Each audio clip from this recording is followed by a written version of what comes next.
This is a new series I've begun, and this is the second video of the series where I talk about something that inspired me, and I also share with you a board game, a hobby of mine that not many people have explored beyond the games that they played maybe as kids. Maybe you played Monopoly or Snakes and Ladders and things, and you may not realize how much the hobby of board gaming has since expanded, and what a great way it is to spend quality time with loved ones.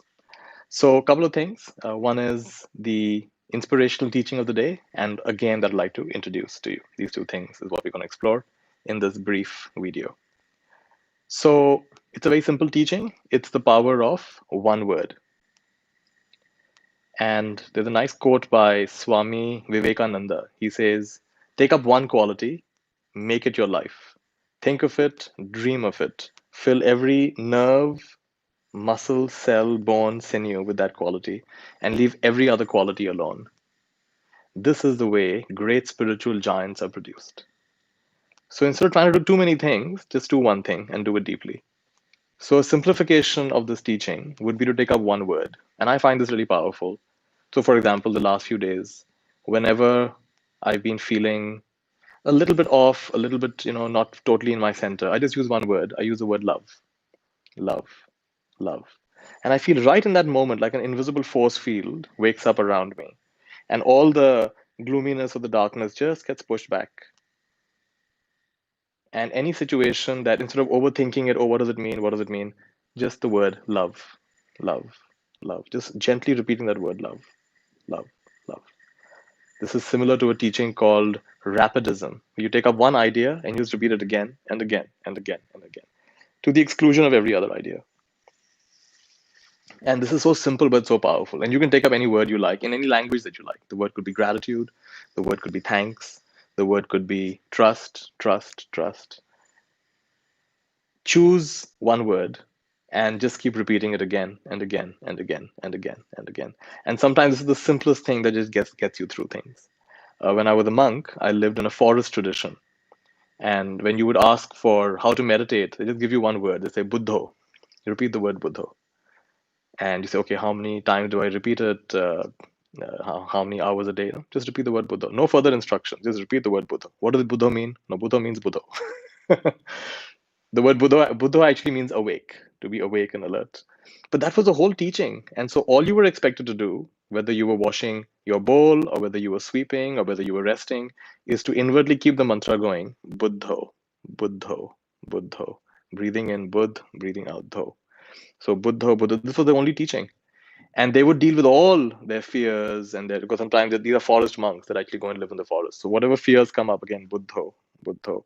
And of course, as a monk, you sometimes you want to eat certain kind of food or you're drawn to certain things. Then again, you tackle every single challenge with that one word, Buddho, Buddho, Buddho. So what I want to share with you is the power of just one word. And you choose that word and you use that. So instead of getting into complicated teachings and techniques, just choose one word to tackle anything. And that word, like in my case, the last several days, the word love has been coming up. So just whatever comes up, inwardly, outwardly, love, love, love, love. So that's the teaching of today. And I'm also sharing with you a game every day. So today I'm going to talk about a game called Camel Up. In fact, for the longest time, I wasn't sure, is this Camel Up or is it Camel Cup? Because both names actually are valid. But the game's name is Camel Up. It's by Z-Man Games. These are the modern board games. What's interesting about modern board games is you'll always see the name of the person who came up with the game. Could be one name or multiple names. Whereas in the traditional games, you don't really know who invented the game.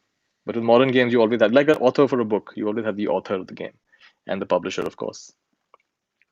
This game is really fun to play with groups. It's a game where, it's quite a funny game actually. It's a game where camel are racing around a track. But it's not like you own one camel and you're racing it. You don't own any camel. And you're trying to figure out which camel is going to get ahead of the others. And you're betting accordingly. So it's like a camel race, and you can change your bets as you go along. And each of the players influences how the camel goes. And what's funny about this game is at some point the camels will literally stack up. They'll actually jump on top of each other. I don't know if you can see it here. You can a little bit. So like that. They'll actually stack up on top of each other. There's a lovely pyramid in the middle from which dice come out. So it's a really fun game, and we've never not enjoyed this game. And the game lasts from anywhere from maybe 35, 40 minutes, could even go up to an hour.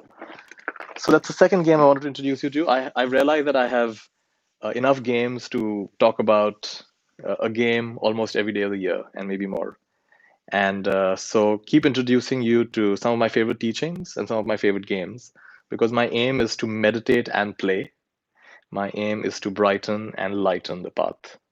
And every week, I'm going to be giving away a free game to one of you. So make sure you leave a comment and talk about what you thought about this teaching, what it inspired you, what it reminded you of, or what it inspired you towards. And if you have any thoughts about this game or anything else. So let's make this a more interactive experience on YouTube. Lots of love, be well, and we'll see you again tomorrow.